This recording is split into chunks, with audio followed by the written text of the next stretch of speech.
네, 지난 2008년 말이죠. 8살 여자아이를 납치해서 잔혹하게 성폭행한 조두순이 3년 뒤면 형기를 채우고 자유의 몸이 됩니다. 지금 청와대 국민청원에는 조두순의 출소를 반대하는 참여자가 무려 47만 명을 넘어섰고, 당시 검찰과 법원의 판단이 적절했느냐를 두고 비판론이 제기되고 있습니다. 노영희 변호사, 이웅혁 건국대 경찰학과 교수와 함께 자세하게 짚어보도록 하겠습니다. 네, 오늘 두 분 나와주셔서 감사드립니다. 예, 제가 앞서서 얘기를 했는데요. 참 그때 당시에 너무나 충격적이고 너무나 좀 가슴 아픈 사건이었죠. 이게 2008년 말에 발생을 했는데, 그때 당시 사건 좀 간단하게 좀 정리해 주시겠습니까? 네, 그 2008년도 그 경기도 그 안산 그 지역에서 이 피해 여아가 이제 학교를 가려고 하는 그 같은 그 시간이 있었습니다. 대략 한 8시 그 반 정도에 교회 앞을 그 지나가는데 이 그 조두순이라고 하는 그 범행자가 상당 부분 술을 먹었던 건 사실인 것 같습니다. 근데 어쨌든 간에 이 아이에게 교회가 어디냐, 여기 이 교회 다니냐, 뭐 이런 식으로 그 유인을 해서 결국은 그곳에 있는 화장실로 강제로 그 데려갔습니다. 그런 다음에 먼저 기절을 시키기 위한 여러 가지 이제 폭행을 했고, 상당히 그 표현하기가 그 민망할 정도의 아주 엽기적인 그 성폭행 행위를 이 장소에서 화장실 근처에서 했던 것이죠. 예. 이로 인해서 장기의 그 주요 부위가 상당 부분 손상이 되고, 이로 인해서 수차례의 그 수술을 이제 받았던 이와 같은 그 상태였습니다. 예. 그래서 그 현재는 이제 대학 입시를 현재 앞두고 있는 이런 입장인데, 이와 같은 사회에서 나름대로 관심을 받았기 때문에 자신은 훌륭한 의사가 돼서 비슷한 여아들을 고쳐주고 유로하는 이와 같은 봉사자 역할을 하고 있겠다. 그런데 어쨌든 3년 후에 이 끔찍한 범죄자가 출소하기 때문에 지금 그 40만 명에 육박하는 일반 시민들이 그것은 상당히 문제가 있다라고 해서 청와대 신문고에 청원이 지금 쏟아지고 있는 상태로 할 수 있습니다. 최근 논란의 핵심은요. 네. 검찰이 당시에 무기징역을 구형했는데 최종적인 형량은 징역 12년으로 결정이 된 거죠. 네, 그렇습니다. 여기에 대한 지금 문제 제기가 되고 있는 거죠. 그러니까 이제 두 가지 정도가 문제가 되는데요. 원래 2008년 6월에 그 13세 미만 아동에 대한 이런 성폭력 관련해서는 그 법이 개정돼서 무기징역까지 선고하게 되어 있었었는데, 예. 그 전에 그런 게 없었기 때문에 검찰에서는 그냥 강간, 상해죄, 강간죄 이런 것들을 일반적으로 일반 형법을 적용해서 이제 기소를 한 겁니다. 예. 그런데 사실은 특별법을 적용하는 것이 그 최저 형량이 더 높기 때문에 사실은 특별법 적용하는 게 맞지 않았느냐, 이런 논란이 하나가 있었었고, 예. 두 번째로는 그러한 식으로 뭐 적용을 했다 하더라도 어쨌든 검찰은 무기징역을 구형을 했는데 판사가 12년형을 선고하고 검찰이 이에 대해서 항소하지 않았다는 거. 이게 이제 두 번째가 문제가 됐던 거거든요. 예. 근데 당시 사회 상황이나 그 당시에 그 성폭력 관련된 범죄에 대해서는 사실은 우리나라가 상당히 관대했던 게 사실이기 때문에 예. 그 아마도 이제 검찰 입장에서는 무기징역을, 그러니까 너무 끔찍한 범죄였기 때문에 무기징역을 구형하긴 했지만 12년 정도 형이 선고된 것에 대해서는 그래도 어느 정도는 받아들일 수 있다라고 판단한 것 같아요. 근데 이때 당시 판사님 생각은 이 사람이 잘못했다고도 했지만 그 술을 많이 먹고 자기가 정신이 없는 상태에서 행한 행동이다라고 얘기를 했기 때문에 그걸 받아들였거든요. 근데 이제 예. 그걸 받아들인 게 사실은 또 좀 잘못된 게 아니냐라고 지금 저희들도 생각을 하고 있어서 예. 이 당시의 판결이나 이 당시의 구형이나 이 당시의 항소 포기 같은 것들이 여러 가지로 이제 아쉬움이 많이 남는 상황이긴 합니다. 예. 예. 검찰의 그런 공소 유지, 또 판사의 어떤 그 지나친 어떤 장량 감경, 네. 이런 부분들에 대한 문제 제기가 쭉 되고 있는데요. 그때 당시에 어떤 공소 유지를 잘못한 어떤 검찰 측의 어떤 실수라고 할까요? 이런 부분들에 대한 어떤 그 내부의 뭐 징계나 뭐 이런 주의 조치 이런 것들은 없었습니까? 그 징계 등은 특별히 없는 것으로 그 알려져 있습니다. 예. 왜냐하면 일단은 그 검찰의 내부 관행으로 그 생각했을 때는 무기징역을 이제 구형을 했는데, 예. 어쨌든 음주 감경이 된 상태에서 12년이라고 한다면 3분의 2 정도의 한 것으로 이렇게 만족을 했던 것이 아닌가 생각이 듭니다. 예. 다만 이제 문제가 되는 점은 그 음주 감경이 과연 이제 그 적합했느냐, 이 여부에 있어서 상당히 논란이 있을 수밖에 없죠. 왜냐하면 음주 감경이라고 하는 것은 정말 시시변별 능력이 없어야 되는데, 지금 이 당시 시점에서 조두순 행태를 보면 피해자를 물색했을 뿐만이 아니고 범행 현장을 은닉하려고 하는 그런 분명히 그 이성 능력은 그 있었는데, 예. 오히려 더 가중은 못할 망정 음주 감경을 했느냐. 그래서 사실은 이제 이 사건 이후로 음주 감경을 하지 않는 이와 같은 법제도가 또 생겼던 점이 있고요. 예. 다만 그럼에도 불구하고 이제 그 검찰이 비난을 받을 수 있는 몇 가지 그 점이 있는데, 사실은 때 그 이 여하의 가족들이 국가를 대상으로 해서 손해배상을 약 3천만 원 청구했습니다. 그 이유 중 하나가 이제 무엇이었냐면 이 피해 그 여아가 그 당시 수술을 이렇게 받고 제대로 앉아있지도 못하는데 똑같은 질문을 하기 위해서 서너 차례 계속 불러서 피해자의 아픔을 알지 못하고 법대로만 적용하려고 했다고 하는 이 점. 그리고 그 당시에 이제 그 진술 녹화 제도가 있었는데요. CD로 촬영을 해서 적정한 시간에 그 법원에 제출을 했어야 되는데 시간에 또 맞추지 못해서 제출을 못했단 말이죠. 그러다 보니까 그 한 번 성폭행 피해를 받았는데 이와 같이 그 미숙감 때문에 형사사법기관에 의한 제2차 피해자화가 됐다. 이런 그 비난 등이 분명히 그 있었던 점이고 어쨌든 또 그 시점에서 성폭력 그 특별법이 그 개정이 되어서 사실은 이제 그 법을 적용했으면은 최소한 7년 이상이라고 하는 무거운 형으로 할 수도 있었던 것은 아니냐 이런 그 비난 등이 있는데 어쨌든 문제의 시작은 음주 강경부터 시작이 되었던 것이 아닌가 생각이 됩니다. 그러니까 판사가 조두순이 그때 당시에 지나친 음주로 인해서 심신미약의 상태였다라고 인정을 했는데 그렇죠. 그걸 검찰이 그대로 받아들이고 항소를 하지 않았단 말입니다. 항소를 해서 실제 조두순이 진짜 심신미약의 상태에 있었는지 한번 법정에서 더 따져봤으면 그렇죠. 징역 12년보다 더 높은 형량이 나왔을 수도 있지 않습니까? 그렇죠. 이제 그게 사실 가장 아쉬운 점이기도 하고 사실은 이제 그 당시 법으로는 아마도 그 무기징역을 선택하느냐 유기징역을 선택하느냐 이 기로에서 판사도 좀 고민을 했었을 것으로 보이는데 무기징역을 선택했었어야 되는 게 아니냐라는 좀 의심이 좀 들긴 합니다. 왜냐하면 아이의 손상 정도가 80% 이상의 장기가 지금 완전히 망가진 상태 아니겠습니까? 그런데다가 나영이라는 이 여아가 피해자가 12년 선고됐다는 말을 듣자마자 너무 약하다 이런 반응을 보이기도 했었어요. 그러니까 이 아이가 겪은 고통이 얼마나 심한지를 이제 판사가 몰랐던 게 아니냐 이런 생각이 조금 들고 있어서 아마도 그 부분이 가장 문제인 것 같고요. 이제 더 큰 문제는 이제 2020년에 이 사람이 나오면서 당시 2005년에 있었던 보호감호법이 폐지된 그것 때문에 재범의 위험성이 있는 이런 그 흉악범에 대해서 우리가 어떤 보호 조치를 제대로 하지 못할 우려가 있는 게 아니냐 이런 부분도 또 역시 문제가 될 수 있습니다. 지금 노영희 변호사께서 말씀해 주신 대로 그때 당시 조두순은 형량 징역 12년이 확정이 됐고요. 예정대로라면 3년 뒤에 출소를 하게 되는데 그러다 보니까 지금 청와대에 조두순의 출소를 반대하는 국민청원이 아주 뭐 분물처럼 쏟아지고 있는데요. 무려 지금 47만 명을 넘어섰습니다. 자, 결론적으로 청원의 핵심 내용은 재심을 하자는 거죠. 그렇죠. 재심을 해서 조두순에게 더 무거운 벌을 줘야 된다라고 하는 것인데 자, 지금 우리나라 어떤 형법 절차상으로 이게 가능할까요? 이게 재심한다는 게? 그 재심에 그 할 수 있는 사유가 있습니다. 그 핵심적으로 말씀을 드리면 증거가 조작됐다거나 진범이 잡혔다거나 이와 같이 아주 그 사정 변경의 원칙이 그 아주 확실한 거 이와 같은 경우에는 이제 그 재범의 그 사유가 됩니다. 그런데 새로운 증거가 발견됐다 손치더라도 이 피고인의 소위 말해서 그 불이익을 그 위해서 하는 재심은 없습니다. 그러니까 근본적으로 재심 자체가 불가능한 이제 구조인 것이죠. 즉 불이익 그 변경 금지 원칙 또 이미 그 재판이 다 확정됐기 때문에 소위 그 재판의 그 기판력 자체가 다 이미 확정이 되었다. 일사부재리의 원칙. 일사부재리의 원칙 같은 얘기죠. 이런 점으로 봐서는 현재 가능한 법제도는 재심을 통해서는 이제 없는 것이다. 근데 그러다 보니까 재심 말고 다른 사안이 없는가에 대한 그 사회적인 관심이 증폭되고 있는 상황으로 보입니다. 조두순은 전과 18범이고요. 네네. 이대로 조두순이 형기를 채우고 3년 뒤에 2020년에 사회로 나오게 된다면 또 다시 범행을 저지를 가능성이나 또는 피해자 가족들을 위협할 또 다른 제2범행의 가능성 이런 부분들을 지금 피해자 가족들이 굉장히 우려하고 있는 것 아닙니까?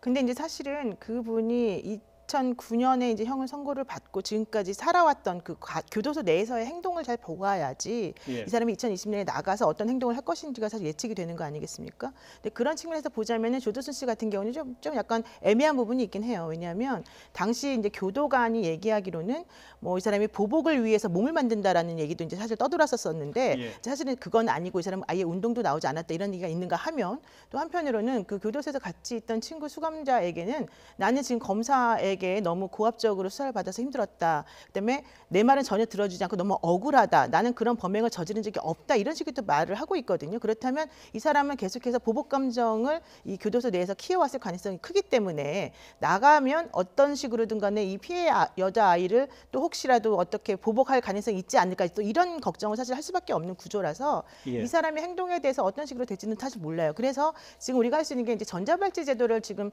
하게 했기 때문에 출소 후 7년 동안 경우에 전자발찌를 채울 수 있기 때문에 괜찮지 않니 이런 또 의견도 있습니다. 그런데 전자발찌를 채워도 실질적으로 그런 위험한 그런 성추행이나 뭐 그 보복 이런 것들이 전혀 없다라고 하지 않고 요즘에 또 새로운 범죄가 예. 많이 벌어진다고 하는 걸 알기 때문에 사실 그 부분도 좀 위험한 부분이 있어서 예. 이 사건과 관련해서 저는 만약 이런 식의 이제 불안이 있고 문제가 생긴다고 한다면은 보완 처분을 조금 한번 생각해 보는 방법도 있지 않을까. 그러니까 보완 처분이라고 하는 것은 행정적인 규칙이나 이런 것들로 이제 새롭게 어떠한 그 일신상의 자유를 조금 제한하는 건데요. 이게 이제 예. 공익적 목적하고 비교해 보아서 반드시 필요하다고 생각하면 할 수 있는 부분이거든요. 그러니까 예를 들면 주거지를 일정한 곳으로 제한한다든가 예. 그분이 이제 그 뭐 피해 여하로부터 뭐 100m 이상을 절대 가지 못하도록 뭔가 장치를 마련한다든가 보호 관찰관이 계속해서 다니면서 이 사람을 감시한다든가 뭐 여러 가지 것들이 있을 수가 있어서 예. 그런 것들에 대해서 한번 좀 얘기를 할 수 있을 것 같아요. 그런 조치의 결정과 집행은 어느 기관이 하는 겁니까? 경찰이 하는 겁니까? 아니면 법원의 판단을 구해서 하는 겁니까? 그러니까 근데 그것은 이제 새로운 예. 법이 이제 그 필요하겠죠. 보안 처분을 새롭게 할 수 있는 거. 지금 이제 보안 처분이라고 하는 것은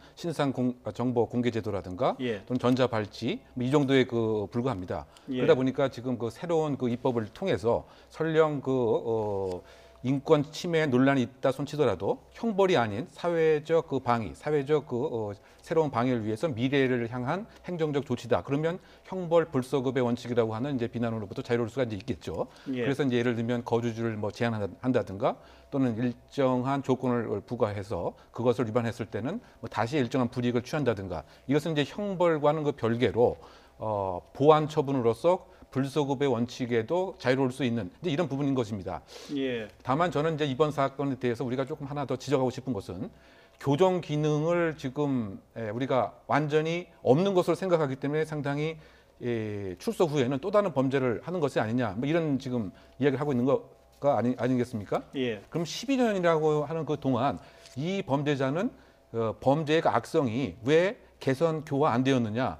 사실은 그 교도 행정이 사실 소홀한 점은 아니냐 이 부분도 사실은 우리가 좀 지적을 해야 되지 않는가. 예. 즉 만약에 그 정말 충실한 개선 교화 기능이 있다고 한다면 이 사람들이 사회 출소하고 나서 범죄를 하지 않는다라고 하는 그런 자신감을 교정 당국에서는 줬어야 되는데 그렇지 못한 점들도 사실은 성폭력과 관련된 특별 교화 프로그램 같은 것을 더 투자하고 더 개발하고 한국에 맞는 것을 시행하는 이런 노력도 함께 있을 필요가 있지 않나 이런 생각도 해봅니다. 예, 또 그런 의견이 있을 수 있군요.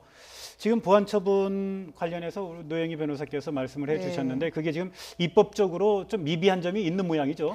그러니까 원래는 사회보호법이라고 하는 법률 내에 예. 그 재범할 위험성이 있어 보이는 범죄자들에 대해서는 형기를 마친 후 일정 기간 동안 이제 그 시설에서 보호할 수 있는 그런 식의 보호감호라고 하는 처분이 원래 있었었는데 예. 그것이 이제 이중처벌이다라고 하는 얘기 때문에 2005년에 예. 위원으로 폐지가 됐습니다. 예. 그런데 그 이후로 사실은 그것을 보완할 수 있는 또 아까 우리 교수님 말씀하신 것처럼 사회적으로 국민들이 불안에 떨지 않을 수 있을 만한 여러 가지 장치가 좀 미흡하다라고 하는 이유 때문에 그 법무부에서는 이제 보호수용법이라고 하는 것을 한번 좀 만들어서 이걸 좀 통과시켜 보자라고 하는 얘기를 했었었고요. 사회보호법을 대체하는 예, 그렇죠. 법률로 예, 보호수용법. 보호수용법을 법무부에서 추진을 했는데 네. 이게 지금 국회 계류 중에 예, 있는 모양이죠. 그러니까 이제 2015년에 국회에 그 법안을 제출해 놓은 게 있었었는데 내용을 보면은 뭐 살인을 2번 이상 저질렀다거나 그다음에 3번 이상 성폭행을 했다거나 특히 13살 미만의 아이에 대한 성폭행을 한 사람에 대해서는 형기가 마친 뒤에도 7년까지 이 사람에 대해서 사회 격리를 시키자 이런 내용이거든요. 예. 근데 그러니까 예전 사회보호법하고 사실 비슷한데 결과적으로는 그게 이제 예전 사회보호법하고 비슷하게 사람의 인권을 제한하다 보니까 이것이 쉽게 통과가 되지 못하고 현재까지 이제 이게 계류돼 있다라고 지금 얘기를 하고 있는 겁니다. 과거 사회보호법과 보호수용법을 좀 그 차이를 보면 과거 사회보호법은 절도 같은 그렇죠. 이게 중범죄가 아닌 범죄도 그 누범 여러 번 범죄를 저지르게 되면 사회보호법의 대상이 되도록 했는데 보호수용법은 주로 중범죄에 지금 해당이 되도록 돼 있죠. 살인과 성폭행 예. 이런 부분에 돼 있는 거죠. 예, 그 강력 예. 범죄에 있어서 예. 재범의 가능성이 농후한 것으로 이게 축소를 해놨습니다. 예. 근데 그럼에도 불구하고 본질적 성격은 사실상 그 동일할 수 있는 것이죠. 왜냐하면 형벌을 다 만료했는데 이와 같은 재범의 위험성 때문에 정상적인 사회생활을 못하게 되는, 즉 사회와 그 격리되어 있고 7년 동안 장기적으로 격리될 수가 있는 것이죠. 그럼 이 역시 그 이중 처벌의 그 위험성이 있다라고 하는 그와 같은 비난이 분명히 그 있기 때문에 국회에서 이렇게 그 계류가 되고 지지부진했던 이유 중에 하나도 국가인권위원회에서도 그 반대를 했고 이 역시 그 이중 처벌이다. 그래서 사실은 형사 정책적 선택을 할 필요가 좀 있다고 봅니다. 즉 사회 전체의 안전을 더 우선시하느냐, 아니면 예. 적더라도 피고인 또는 재범 가능성에 있는 잠재적 범죄자의 인권을 더 우선시하느냐, 그리고 사회가 그 선택을 해야 될 이제 문제라고 생각이 되는데요. 이와 같은 그 측면에서 이번 그 사건 같은 경우도 항상 무슨 일이 생기면 이렇게 나중에 이렇게 정서적으로 대응하는 것보다는 미리미리 조금 예측을 해서 정말 재범 위험성을 과학적으로 예측할 수 있는 것인지, 또 이와 같은 그 사람들의 특성은 무엇인 것인지, 그럼 이와 필요한 예산도 지원하고 과학적 연구도 지원하고, 뭐 이와 같이 좀 앞서가는 형사 정책이 좀 아쉬운 대목으로 저는 얘기하고 싶습니다. 그러니까 제가 하나 예. 말씀드리면, 사실 조두순 씨 입장에서 보자면 억울한 얘기일 수도 있어요. 이런 논의 자체가. 왜냐하면 자기는 그 교도소 내에서 그 주어진 형기를 성실히 마치고 있다고 생각을 하고, 자기가 아직 출소한 것도 아니고 자기가 어떤 행동을 하겠다라고 얘기한 것도 아니고 그런 마음도 없다라고 지금 주장을 한다면은, 사실은 일어나지도 않은 상황에 대해서 미리 걱정을 해서 자기를 계속해서 격리시켜야 된다라고 국민 모두가 원하고 있는 거잖아요. 그러니까 이제 그런 것이 과연 옳은지 부분에 대해서도 좀 한 번 더 생각해볼 부분은 있긴 합니다만, 그럼에도 불구하고 이런 논의가 계속 될 수밖에 없는 이유는 조두순 씨가 저질렀던 그 끔찍한 범죄 플러스 현재 아동 성범죄자를 중심으로 한 재범의 그 발생률이라고 하는 게 상당히 높다는 것, 이제 이런 예. 여러 가지 것들이 지금 종합적으로 그 이런 상황에 대한 그 논의를 촉발시키는 요인으로 지금 작용하고 있는 거죠. 예. 법무부가 발의를 했지만, 제안을 했지만 이중처벌 소지 논란 때문에 현재 국회에 표류 중인 보호수용법의 경우 이중처벌의 논란을 뭐 완벽하게 극복하지 않는 이상 뭐 법안 처리가 상당히 어려울 거라고 생각이 드는데요. 그렇다면 드는 생각이, 이중처벌의 어떤 논란을 피해가기 위해서라도 중대범죄, 강력범죄에 대해서 형량 자체를 높여가는 쪽으로 그렇죠. 좀 형법을 좀 개정하면 어떨까 하는 생각이 드는데요. 그렇죠. 그런데 그것도 형량을 높인다는 얘기는 적어도 그 구금되는 기간 동안은 범죄를 안 하겠다라고 하는, 우리가 이익을 예상하는 것인데, 또 예. 그 기간 끝나고 나면 조동순처럼 또 나오면 어떻게 하게 되느냐, 이와 같은 우려가 또 생기게 되겠죠. 그래서 저는 예. 그 근본적인 해결책은 이와 같은 왜곡된 그 성적 공상을 갖고 있는 사람들이 이것을 그 개선시킬 수 있는 이런 그 교정 프로그램을 좀 더 적극적으로 시행을 함과 동시에 장기간 구금이 병행돼야 된다라고 하는 이 점 얘기하고 싶습니다. 그런데요, 저희들이 지금 준비한 그 자료가 화면에 나가고 있는데요. 사실 뭐 조두순 사건에서 보듯이 이렇게 아동 성범죄 같은 이렇게 중대 범죄가 발생할 때마다 처벌을 강화해야 한다는 여론이 많은데, 실제로 처벌은 그렇지 않은 것 같습니다. 저희들이 준비한 자료를 제가 좀 정리를 해 볼 텐데요. 지난 2015년에 아동 청소년 대상 성범죄로 확정 판결을 받은 신상정보 등록 대상자가 3,300명이 넘는데요. 전체 절반 가까이 되는 45.5%가 집행유예를 최종적으로 선고받았고요. 약 35%가 징역형, 나머지는 벌금형에 그쳤습니다. 특히 강간을 저지른 성폭행범 가운데서도 10명 중에 3명, 32%가 집행유예를 받고 풀려난 것으로 이렇게 집계가 됐거든요. 그러니까 정작 사법부 판결이나 또는 우리 형량체제가 너무나 좀 약한 것 아닌가라는 그 지적을 할 수 있는 통계 아닙니까? 저게? 네, 그렇습니다. 그런데 이제 2012년하고 2013년도 정도에 사실은 그 법 성폭력 특별법 관련 개정이 한 번 있었었고요. 그래서 예. 그 이후부터는 사실은 집행유예 비율이 현저히 줄어들고 있고, 또 당시에 저런 식으로 집행유예가 되는 이유는 피해자하고 합의를 보고 피해자가 처벌을 원하지 않는다는 얘기를 법원에 제출하기 때문이기도 하거든요. 그러니까 예. 그런 여러 가지 것들을 보게 되면은 이제 법원에서는 피해자 입장을 가장 고려할 수밖에 없는 상황이어서 저런 식으로 집행유예 비율이 좀 나오고 있는 것 같긴 합니다. 예. 자, 좀 뭐 시간이 좀 많이 지났지만 나머지 좀 이야기 한 네네. 가지 더 하고 넘어가도록 하죠. 국정원 특수활동비 얘기인데요.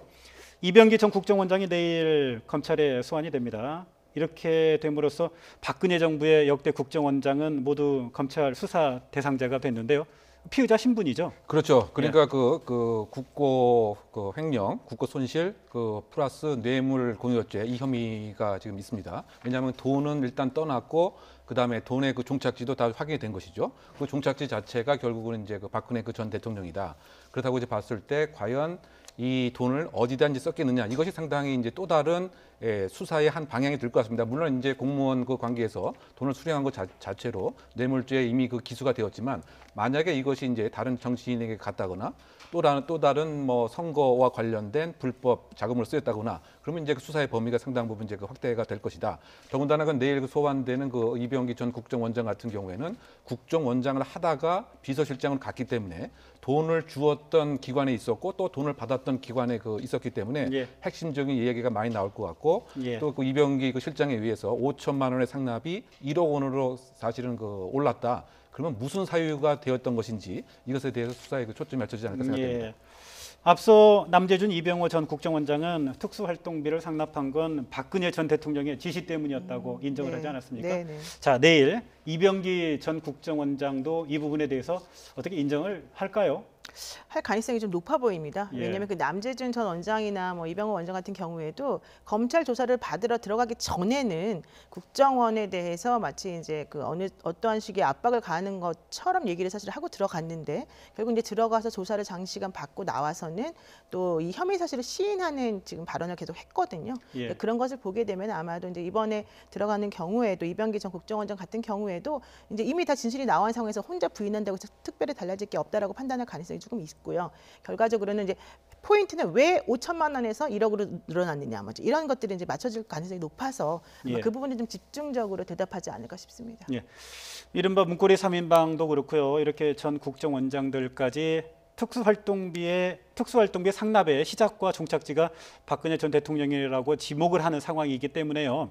박 전 대통령에 대한 그 직접 조사 불가피한 상황이죠. 그렇죠. 어쨌든 뭐 수사의 그 흐름과 그 논리의 그 규결상 그 박근혜 전 대통령을 어떤 방식으로든 뭐 조사가 있을 수밖에 없습니다. 다만 지금 알려진 바에 의하면 박근혜 전 대통령은 뉴스라든가 신문을 안 보고 있는 상태라고 하기 때문에 이와 같은 사실을 현재 알고 있는지 이것도 상당히 좀 의문스러운 것이고요. 또 변호인이 그 접견을 안 하고 있기 때문에 이 내용을 모르고 있는 것 같습니다. 그럼에도 불구하고 직접 방문 조사든 아니면 뭐 서면 조사든 이와 같은 그 실체적 진실이 그 무엇인가에 대한 조사는 불가피한 상황이 아닌가 이렇게 생각이 됩니다. 근데 아마 예. 대답은 안 하겠죠. 조사에 응하지 않을 가능성이 저희가 보기에는 90% 이상 될 것 같아요. 지금 뭐 검찰이 뭐 방문 조사한다고 하니까요. 예, 방문 조사 해도 아마 좀 안 될 것 같습니다. 예, 맞습니다.